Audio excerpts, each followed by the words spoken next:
വിഷയം പഠിക്കലാണ് നമ്മളെ ലക്ഷ്യം. ഇമാം റംലി പറയുന്നു. ഇമാം റംലിയോടൊരു ചോദ്യം. എന്താ ചോദ്യം? ചില ആളുകൾ ഇങ്ങനെ വിഷമഘട്ടങ്ങളിൽ ഒക്കെ യാ ശൈഖ് ഫുലാൻ, യാ റസൂലല്ലാഹ്, യാ ശൈഖ് മുഹിയുദ്ദീൻ ഇങ്ങനെയൊക്കെ ഇങ്ങനെ വിളിച്ച് കാവലിനെ തേടാറുണ്ട്. ഇങ്ങനെ തേടൽ അനുവദനീയമാണോ അല്ലേ? ഒരു ചോദ്യം.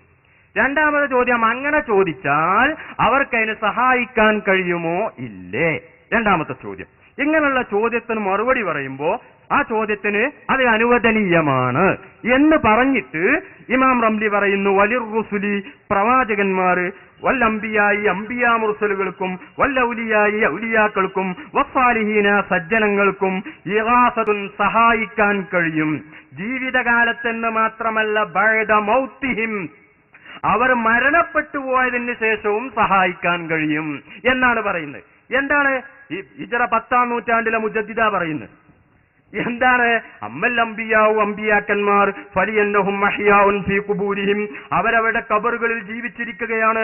യുസല്ലൂന, നിസ്കരിക്കുന്നുണ്ട്. ഇമാം ബുഖാരി ഉദ്ധരിച്ച ഹദീസിലുണ്ട്, റസൂലുള്ളാഹി പറയുന്നു, റഅയ്തു മൂസാ യുസല്ലി ഫിൽ ഖബർ, മൂസാ നബി ഖബറിൽ വെച്ച് നിസ്കരിക്കുന്നത് ഞാൻ കണ്ടു എന്ന് ഇമാം ബുഖാരി ഉദ്ധരിച്ച ഹദീസിലുണ്ട്. അതുപോലെ തന്നെ കഅന്നി യൻദുറു ഇലാ യൂനുസ, അതാ യൂനുസ് നബി വരുന്നു, വഹുവ യുലബ്ബി, തൽബിയത്ത് ചൊല്ലി ഹജ്ജിന് വരുന്നത് അതാ ഞാൻ നോക്കിക്കാണുന്നു എന്ന് പറഞ്ഞ ഹദീസുകൾ ബുഖാരിയിലുണ്ട്. അതാ അത് വെച്ചുകൊണ്ടാ പറയുന്നത് ഇവര് ഖബറുകളിൽ ജീവിച്ചിരിക്കുന്നവരാണ്. യുസല്ലൂന, അവർ നിസ്കരിക്കാറുണ്ട്. വയഹജ്ജൂന, ഹജ്ജും ചെയ്യാറുണ്ട്. കമാ വറദത്ത് ബിഹിൽ അഖ്ബാറു, ഒക്കെ ഹദീസിൽ വന്നതാണ്. വതകൂനുൽ ഇഗാസത്തു മിൻഹും, ഈ സഹായിക്കാനുള്ള അവരിൽ നിന്നാകും. മുഅ്ജിസത്തൻ ലഹും, അവർക്കുള്ള അമാനുഷിക സിദ്ധിയാണ്. അതേ സമയത്ത് അമ്മൽ ഔലിയാവു, ഔലിയാക്കളോ ഫയ്യ കറാമത്തുൻ ലഹും, അത് അവർക്കുള്ള കറാമത്താണ്. കാരണം എന്താണ്? ഫഇന്ന അഹ്ലൽ ഹഖ്, സത്യത്തിന്റെ ആളുകൾ, ഫഇന്ന അഹ്ലൽ ഹഖ്, സത്യത്തിന്റെ ആളുകൾ, അലാ അയ്യക മിനൽ ഔലിയായി, കറാമത്ത് മുഅ്ജിസത്തുകൾ, കറാമത്തുകൾ ഔലിയാക്കളിൽ നിന്നുണ്ടാകും. ബിഖസ്തിൻ, അവർ ഉദ്ദേശിക്കുമ്പോൾ ഉണ്ടാകും. ഒബിക വൈരികസ്തിൻ, ഉദ്ദേശിക്കാത്തപ്പോഴും ഉണ്ടാകും. ഉമൂറുൻ ഖാരിഖത്തുൻ ലിൽ ആദ, അസാധാരണ സംഭവങ്ങൾ എന്ന് ഈ പുസ്തകത്തിൽ 10-ാം നൂറ്റാണ്ടിലെ മുജദ്ദിദ് എന്ന് പരിചയപ്പെടുത്തിയ മഹാനായ ഇമാം റംലി റഹ്മഹുല്ലാഹ് അദ്ദേഹത്തിന്റെ ഫതാവയുടെ 4-ാം വാള്യം 382-ാമത്തെ പേജിൽ പറഞ്ഞു.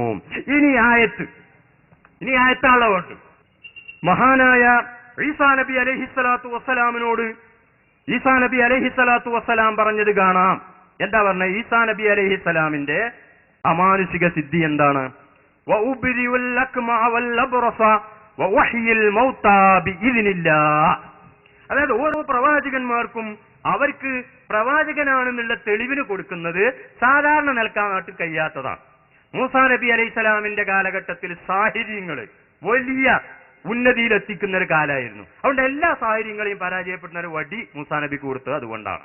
അതേ സമയത്ത് ഈസാ നബി അലൈഹിസ്സലാമിന്റെ കാലത്ത് വൈദ്യശാസ്ത്രം അങ്ങേയറ്റം പുരോഗമിച്ച ഒരു കാലമായിരുന്നു. അതുകൊണ്ടേതായി അന്ന് മൂസാ നബി അലൈഹിസ്സലാമിന് കൊടുത്ത അമാനുഷിക സിദ്ധി എന്താണ്? ഉബ്രിഉൽ അക്മഅ, പ്രസവിക്കുന്ന സമയത്ത് തന്നെ കണ്ണില്ലാത്ത ആൾക്ക് കണ്ണു കൊടുക്കുക. പ്രസവിക്കുമ്പോൾ തന്നെ കണ്ണില്ലാത്ത ആൾക്കാണ് അക്മഹ് എന്ന് പറയാം, അവർക്ക് കണ്ണു കൊടുക്കുക.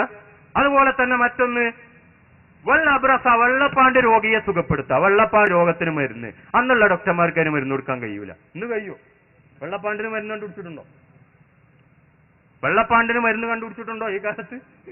ഏതായാലും വെള്ളപ്പാണ്ടിന് മരുന്ന് കൊടുക്കുക. വഹ്യിൽ മൗത, മരിച്ചവരെ ജീവിപ്പിക്കുക. അതിനിപ്പോ ഏതായാലും ഒന്നും കഴിയൂല.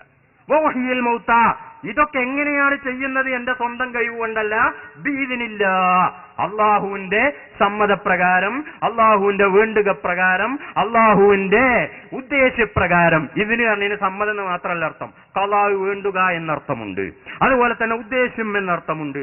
എല്ലാ അർത്ഥം ഇവിടെ ഉദ്ദേശമാണ്. അപ്പോ അള്ളാഹുവിന്റെ സമ്മതപ്രകാരം മരിച്ചവരെ ഞാൻ ജീവിപ്പിക്കും. അതുപോലെ തന്നെ വെള്ളപ്പാണ്ട് രോഗിയെ ഞാൻ സുഖപ്പെടുത്തും. അതുപോലെ തന്നെ മറ്റു പ്രസവിക്കുന്ന സമയത്ത് കണ്ണില്ലാത്ത ആളുകൾക്ക് ഞാൻ കണ്ടുകൊടുക്കും. ഇങ്ങനെ ഈസാ നബി അലൈഹിസ്സലാം വാദിച്ച സമയത്ത് മഹാനായ ഇമാം റാസി റഹ്മഹുല്ലാഹ് അദ്ദേഹത്തിന്റെ തഫ്സീറിൽ വിവരിക്കുന്നു, ആളുകൾ പോയിട്ട് ഏതായി ഈസാ നബി അലൈഹിസ്സലാമിനോട് ആവശ്യപ്പെട്ടു. അതുപോലെ തന്നെ മറ്റൊരു സ്ഥലത്ത് പറഞ്ഞിട്ടുണ്ട്, ഒരു പക്ഷിനുണ്ടാക്കും. അന്നീ അഹ്ലുക്കുലക്കും മിനത്തീനി കഹയ്യത്തി ത്വയ്രി ഫംഫുഖു ഫീഹി ഫയകൂനു ത്വയ്റൻ ബിഇദ്നില്ലാഹ്. ഇത് വേറൊന്നാ, ഒരു പക്ഷിനുണ്ടാക്കിയിട്ട് റൂഹ് ഊതിയ പക്ഷിനെ പറക്കും. ഇങ്ങനെയൊക്കെ ഒരാൾ പറഞ്ഞു വന്ന ആളുകളൊന്നും പിന്നാലെ വിടുമല്ലോ, നിങ്ങളൊന്നുണ്ടാക്കി തന്നെ പിന്നാലെ വിടുമല്ലോ. അങ്ങനെ കൂടിയ സമയത്ത് കൂടി. അപ്പോ ഈസാ നബി അലൈഹി സ്വലാം അങ്ങനെ ഉണ്ടാക്കി എന്ന് ഈ ആയത്തിന്റെ തഫ്സീറിൽ റാസി പറഞ്ഞിട്ടുണ്ട്.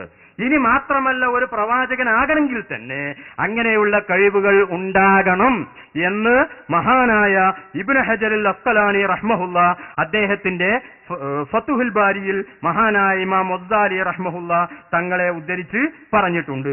അദ്ദേഹം പറയുന്നു, പ്രവാചകന്മാർക്ക് ഒരു വിശേഷണമുണ്ട്, പ്രവാചകനാകാനുള്ള വിശേഷണമാണ്. ഉദാഹരണമായിട്ട് നമ്മളെപ്പോലെ ആ പ്രവാചകനാകാൻ കഴിയൂല എന്നുള്ള കാര്യം ഉറപ്പാ. ഉദാഹരണമായിട്ട് ഞാൻ അത് വായിക്കുന്നതിന് മുമ്പ് ഒരു ഉദാഹരണം പറയാം. ഇപ്പൊ ജിബ്രീൽ അലൈഹി സ്വലാമിനെ കാണാൻ നമ്മളെ കണ്ടുകൊണ്ട് കഴിയൂല. ജിബ്രീലിന്റെ സംസാരം കേൾക്കാനും നമുക്ക് കഴിയില്ല. ജിബ്രീൽ വന്നാൽ നമ്മളെ കാണാൻ കഴിയോ? ഇവിടെ മലക്കുണ്ട് അറിയാം, നമ്മൾ നോക്കിയിട്ട് കാണുന്നില്ലല്ലോ. മലക്കിന്റെ ശബ്ദം കേൾക്കാനോ മലക്കുമായി സംസാരിക്കാനോ മലക്കുമായി ആശയവിനിമയം നടത്താനോ സാധാരണഗതിയിൽ ഒരു മനുഷ്യന് കഴിയില്ല. അതുകൊണ്ട് പിന്നെ ഏതാകണം? മലക്കിന്റെ പ്രകൃതിയൊന്ന് വേറെയാണ്, മനുഷ്യന്റെ പ്രകൃതിയൊന്ന് വേറെയാണ്. ആശയവിനിമയം നടക്കണമെങ്കിൽ പറയുന്ന ആളും പറയപ്പെടുന്ന ആളും തമ്മിൽ എന്തോ ഒരു ബന്ധം വേണം. ജിബ്രീൽ പറയുന്ന റസൂലിന് കേൾക്കാനും കഴിയൂല, മനസ്സിലാക്കാനും കഴിയൂലെങ്കിൽ പിന്നെ ആ ജിബ്രീലും റസൂലായിട്ടൊരു കാര്യമല്ല. അതുകൊണ്ട് തന്നെ ഫതുഹുൽ ബാരിയിൽ ഇമാം ബുഖാരി കിതാബ് കൈഫ കാന ബദുഉൽ വഹി ഇലാ റസൂലില്ലാഹി സ്വല്ലല്ലാഹു അലൈഹി വസല്ലം എന്ന ഹെഡിങ്ങിൽ ഒരു ഹദീസ് കൊണ്ടുവന്നിട്ടുണ്ട്. തങ്ങൾക്ക് വഹി കിട്ടൽ എങ്ങനെയാണ്? അഹ്യാനൻ യഅ്തീനിൽ വഹ്യു മിസ്ല സൽസലത്തിൽ ജറസി. ഇമാം ബുഖാരി ഉദ്ധരിച്ച ഹദീസ. ആ ഹദീസിൽ പറയുന്നുണ്ട്, മണി അടിക്കുന്ന ശബ്ദം പോലുള്ള ശബ്ദത്തിൽ ചിലപ്പോൾ എനിക്ക് വഹി വരാറുണ്ട്. ചില സമയത്ത് എനിക്ക് ജിബ്രീൽ ഒരു മനുഷ്യരൂപത്തിൽ വന്ന് അങ്ങനെയും വഹി തരാറുണ്ട്. രണ്ട് സന്ദർഭങ്ങൾ ഇമാം ബുഖാരിയുടെ ഹദീസിൽ ഉദ്ധരിക്കുന്നുണ്ട്. ഞാൻ വിശദീകരിക്കാം. ഉദാഹരണമായിട്ട്, അതായത് ജിബ്രീലിനെ കാണാനും ജിബ്രീൽ പറയുന്നത് മനസ്സിലാക്കാനും ജിബ്രീലിന്റെ ശബ്ദം കേൾക്കാനുള്ള ഒരു കഴിവ് റസൂലിനുണ്ടെങ്കിലേ ജിബ്രീലിൽ നിന്ന് ഈ വിഷയങ്ങൾ ഏറ്റെടുക്കാൻ റസൂലിന് കഴിയൂ. അതേ സമയത്ത് റസൂല് പൂർണ്ണമായും ജിബ്രീലിന്റെ മർത്തബയിലേക്ക് അങ്ങോട്ട് ഉയർന്നാലോ എന്ന ആ റസൂലിന് പിന്നെ സാധാരണക്കാരായ നമ്മളുമായി ആശയവിനിമയം നടത്താനും കഴിയില്ല. അതുകൊണ്ട് റസൂലിൽ രണ്ട് വകുപ്പ് വേണം. ആത്മീയമായ റസൂലിന് മലക്കൂത്തി പ്രകൃതിയും ശാരീരികമായ മനുഷ്യപ്രകൃതിയുമാണുള്ളത് എന്ന് ഈ ഹദീസ് വിശദീകരിച്ച് ഇബ്നു ഹജറുൽ അസ്ഖലാനി റഹ്മഹുല്ല അദ്ദേഹത്തിന്റെ ഫതുഹുൽ ബാരിയിൽ വളരെ വ്യക്തമായി പറഞ്ഞിട്ടുണ്ട്. അപ്പൊ ചില സമയത്ത് റസൂൽ ജിബ്രീലിന്റെ മർത്തബയിലേക്ക് അങ്ങോട്ട് ഉയരും, അതാണ് മിസ്ല സൽസലത്തിൽ ജറസി എന്ന് പറഞ്ഞത്. ചില സമയത്ത് ജിബ്രീൽ മനുഷ്യ പദവിയിലേക്ക് ഇങ്ങോട്ട് താവും, അതാണ് മനുഷ്യരൂപത്തിൽ വരുമെന്ന് പറഞ്ഞത്. അപ്പൊ ഇങ്ങനെയുള്ള ജിബ്രീലിന്റെ ശബ്ദം കേൾക്കാനും ജിബ്രീലുമായി ആശയവിനിമയം നടത്താനും കഴിയുന്ന ഒരാൾക്കേ ജിബ്രീലിന് ആശയവിനിമയം നടത്താൻ കഴിയൂവെന്ന് ഇമാം ബുഖാരി ഉദ്ധരിച്ച ഹദീസിന്റെ അടിസ്ഥാനത്തിൽ ഹാഫിദ് ഇബ്നു ഹജറുൽ അസ്ഖലാനി റഹിമഹുല്ല പറഞ്ഞിട്ടുണ്ട്. ഇനി വ്യക്തമായി തന്നെ അദ്ദേഹം ഈ ആശയം പറയുന്നത് കേൾക്കൂ. വലഹു നബിക്കുണ്ട് സിഫത്തുൻ, വിശേഷണം, തത്തിമ്മുലഹു, ആ വിശേഷണം കൊണ്ട് നബിക്ക് പൂർണ്ണമാകും. അൽഅഫ്ആലുൽ ഖാരിഖത്തു ലിൽആദാത്ത്, അസാധാരണമായ കാര്യങ്ങൾ ചെയ്യാൻ കഴിയുന്ന ഒരു കഴിവ് നബിക്കുണ്ട്. അങ്ങനെയാകുന്ന ആളെ പ്രവാചകനാകൂ എന്നാണ് ഫതുൽ ബാരിയിൽ പറയുന്നത്. ഏതുപോലെ? കസിഫത്തി, ഒരു വിശേഷണം പോലെ, അല്ലത്തി എങ്ങനെയുള്ള വിശേഷണമാണ്, ബിഹാ, അതുകൊണ്ട് തത്തിമ്മുൽ വൈരിഹി, പ്രവാചകർ അല്ലാത്തവർക്ക് പൂർത്തിയാകും അൽ ഹർക്കാത്തുൽ ഇഖ്തിയാരിയ, അവർ ഉദ്ദേശിക്കുന്ന സമയത്ത് എനിക്ക് കൈ അടിക്കാനും അല്ലെങ്കിൽ കൈ വട പിടിക്കാനും എന്ത് ചെയ്യാനും ഉറങ്ങാനും നടക്കാനും ഇതൊക്കെ ചെയ്യാനുള്ള ഒരു കഴിവ് നമുക്ക് അല്ലാഹു അപ്പോൾ നൽകുന്നത് പോലെ നബി സല്ലല്ലാഹു അലൈഹി വസല്ലമ തങ്ങൾക്ക് അസാധാരണമായ കാര്യങ്ങൾ ചെയ്യാനുള്ള ഒരു കഴിവ് അപ്പോൾ നൽകിക്കൊണ്ടിരിക്കുകയാണ്. അങ്ങനെ ഒരു വിശേഷണം നബിക്കുണ്ട്. മാത്രമല്ല വലഹു സിഫത്തുൻ, നബിക്കൊരു വിശേഷണമുണ്ട്, യുബ്സിറു ബിഹാ, ആ വിശേഷണം ഉപയോഗിച്ച് നബിക്ക് കാണാൻ കഴിയും അൽ മലായികത്ത, മലക്കുകളെ കാണാൻ കഴിയും. നമുക്കിപ്പോ മലക്കുകളെ കാണാൻ കഴിയില്ല. അതുപോലെ തന്നെ വയുസാഹിദു ബിയൽ മലക്കൂത്ത, മറ്റു ലോകവും കാണാൻ കഴിയും. ഏതുപോലെ? കസിഫത്തില്ലത്തി യുഫാരിഖു ബിയൽ ബസീറുൽ അഅ്മാ, കണ്ണ് കാണാത്ത ആളും കണ്ണ് കാണുന്ന ആളും എന്താ വ്യത്യാസമുള്ളത്? നമുക്ക് ചിലതൊക്കെ കാണാൻ കഴിയും, കണ്ണ് കാണാത്ത ആൾക്ക് കാണാൻ കഴിയൂല. ഇതുപോലെ നമുക്ക് കാണാൻ കഴിയാത്ത കാര്യങ്ങൾ കാണാനുള്ള ഒരു കഴിവ് റസൂലിനുണ്ട്, അല്ലാഹു നൽകുന്നതാണ്. എന്നാ കണ്ണ് കാണാത്ത ആളും കണ്ണ് കാണുന്ന ആളും എന്താ വ്യത്യാസമുള്ളത്? നമുക്ക് ചിലതൊക്കെ കാണാൻ കഴിയും, കണ്ണ് കാണാത്ത ആൾക്ക് കാണാൻ കഴിയൂല. ഇതുപോലെ നമുക്ക് കാണാൻ കഴിയാത്ത കാര്യങ്ങൾ കാണാനുള്ള ഒരു കഴിവ് റസൂലിനുണ്ട്, അല്ലാഹു നൽകുന്നതാണ്. എന്നിങ്ങനെ പറഞ്ഞ് ധാരാളം വിശേഷണങ്ങൾ ഫത്തുൽ ബാരിയുടെ 11,367 പേജിൽ പറഞ്ഞിട്ടുണ്ട്. അപ്പൊ നമുക്കിപ്പോ കണ്ണിന് കാണാൻ കഴിവുണ്ട്. ഈ കഴിവ് അള്ളാഹ് നൽകുന്നതാ. അതേ സമയത്ത് ഈ കഴിവുണ്ടെങ്കിലും ആ കഴിവ് നാം ഉപയോഗപ്പെടുത്തുമ്പോഴേ അതിന്റെ ഫലം കിട്ടൂ. ഉദാഹരണമായിട്ട് സാധാരണക്കാരായ ആളുകളോട് ചോദിച്ചാൽ നമുക്കറിയാം. സാധാരണ നമ്മൾ വെച്ചുത്തലുണ്ട്. വെച്ചുത്ത് പറഞ്ഞാൽ ചിലപ്പോൾ ഇങ്ങനെ നടന്നു പോകുമ്പോൾ ഇത് കാല് മുട്ടിയടിക്കും. അപ്പൊ നമ്മളെ കണ്ണിന് കാഴ്ചയില്ലാത്തതുകൊണ്ടാണോ അത് സംഭവിച്ചത്? അതെ, ആ വിഷയത്തിലേക്കുള്ള ഇൽത്തിഫാത്ത്, തിരിഞ്ഞു നോട്ടം നമുക്കില്ലാത്തത് കൊണ്ടോ? വെച്ചുത്തിയാളെ കണ്ണുകൊണ്ടോ ഈ ഡോക്ടറെ പരിശോധിച്ചാൽ കണ്ണിന് കാഴ്ചയില്ല എന്ന് അയാൾ തീരുമാനിക്കോ? ഇല്ല. പിന്നെ ആ കണ്ണിന്റെ കാഴ്ച അവിടെ ഉപയോഗിച്ചിട്ടില്ല. അപ്പൊ കണ്ണിന്റെ കാഴ്ചയുള്ളത് കൊണ്ട് എപ്പോഴും അത് ഉപയോഗിക്കണം എന്നില്ല. കഴിവുള്ളത് കൊണ്ട് എപ്പോഴും അത് ഉപയോഗിക്കണം എന്നില്ല. അവർ ഉപയോഗിക്കുന്ന സമയത്ത്, അവർക്ക് ഉദ്ദേശിക്കുന്ന സമയത്ത് കഴിയും. അതേ സമയത്ത് ഉദ്ദേശിക്കാതിരിക്കുകയോ മറ്റു ചില മസ്ലഹത്തുകളും മറ്റും കണക്കിലെടുത്ത് ഉദ്ദേശിക്കാതിരിക്കുന്ന സമയത്ത് അവിടെ അറിഞ്ഞില്ല എന്ന് വരും. അല്ല, ഇനി അറിഞ്ഞാൽ തന്നെയും മറ്റു ചില മസ്ലഹത്ത് കൊണ്ട് ഷഹാദത്ത്, ഷഹീദ്, അല്ലെ, ആ വിഷം കൊടുത്തത് കാരണമായിട്ട് റസൂലുള്ള ഷഹീദ് എന്നുള്ള സ്ഥാനപദവി റസൂലിന് കിട്ടിയിട്ടുണ്ട്. റസൂലിന്റെതല്ലേ ഇവിടെ പറഞ്ഞു, അല്ലെ? ഒരു ഭക്ഷണത്തിൽ വിഷം കൊടുത്തു, ആ വിഷം കാരണമായിട്ടാണ് ഞാൻ മരണപ്പെടുന്നത് എന്ന്, അന്നത്തെ ആ ഫലം ഇപ്പോഴും അതിന്റെ വേദന ഞാൻ അനുഭവിക്കുന്നു എന്ന് റസൂൽ പറഞ്ഞിട്ടുണ്ട്. അതുകൊണ്ട് അത് കാരണമായി ഷഹീദ് എന്നുള്ള സ്ഥാനം കൂടെ റസൂലിന് കിട്ടി. അതേ സമയത്ത് അത് ആ കാഴ്ച അവിടെ ഉപയോഗിച്ചില്ലാതെയാക്കുകയാണെങ്കിലോ ആ സ്ഥാനം നഷ്ടപ്പെടും. അപ്പൊ കണ്ണ് നമുക്ക് കഴിവുള്ള എല്ലാ സമയത്തും നമ്മൾ ഉപയോഗിക്കാറില്ല. അതേ സമയത്ത് ചില മസ്ലഹത്തുകളും ഗുണങ്ങളും കണക്കിലെടുത്ത് അവർക്ക് കഴിവില്ല, ചില സ്ഥലങ്ങളിൽ ഉപയോഗിക്കാത്തത് കൊണ്ട് എല്ലാ സ്ഥലത്തും ഇല്ല എന്ന് പറയുന്നതിന് ന്യായമില്ല.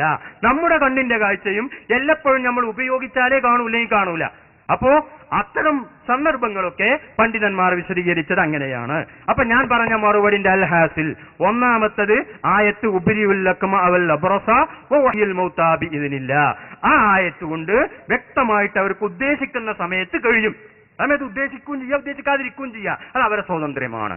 നമ്മുടെ കണ്ണിന്റെ കാഴ്ച നമുക്ക് ഉപയോഗിക്കുകയും ചെയ്യുക, ഉപയോഗിക്കാതിരിക്കുകയും ചെയ്യുക. ചില സമയത്ത് നമ്മൾ ഉപയോഗിക്കൂല, അപ്പൊ ചിലപ്പോൾ വെച്ചെത്തും, അവരുടെ ഡോക്ടറെ പോയ കണ്ണിന് കാഴ്ച അല്ല എന്ന് പറയോ? ഇല്ല. അതേപോലെ ഇവർക്കും സംഭവിക്കും എന്നർത്ഥം. അങ്ങനെയുള്ള ഒരു സംഭവമാണ് ആ സുഹൃത്ത് ഉദ്ധരിച്ചത്. അതിന് പണ്ഡിതന്മാർ വിശദീകരിച്ച വിശദീകരണം അങ്ങനെയാണ്. അപ്പൊ ഇബ്നു തൈമിയ ലോക പണ്ഡിതൻ എന്ന് പറഞ്ഞ ഇബ്നു തൈമിയ തന്നെ പറഞ്ഞു ഉദ്ദേശിക്കുന്ന സമയത്തുണ്ടാകും. 10-ാം നൂറ്റാണ്ടിലെ മുജദ്ദിദ് എന്ന് പറഞ്ഞ് ഇമാം റംലി പറഞ്ഞു ഉദ്ദേശിക്കുമ്പോൾ ഉണ്ടാകും. ഹാഫിദ് ഇബ്നു ഹജർ അസ്ഖലാനി റഹ്മഹുല്ലാഹ് ഫതുഹുൽ ബാരിയിൽ പറഞ്ഞു ഉദ്ദേശിക്കുന്ന സമയത്തുണ്ടാകും. അതുകൊണ്ട് ആ വിഷയത്തിൽ ഇനി ഒരു തർക്കത്തിന് അവകാശമില്ല എന്ന് മാത്രം പറയുന്നു.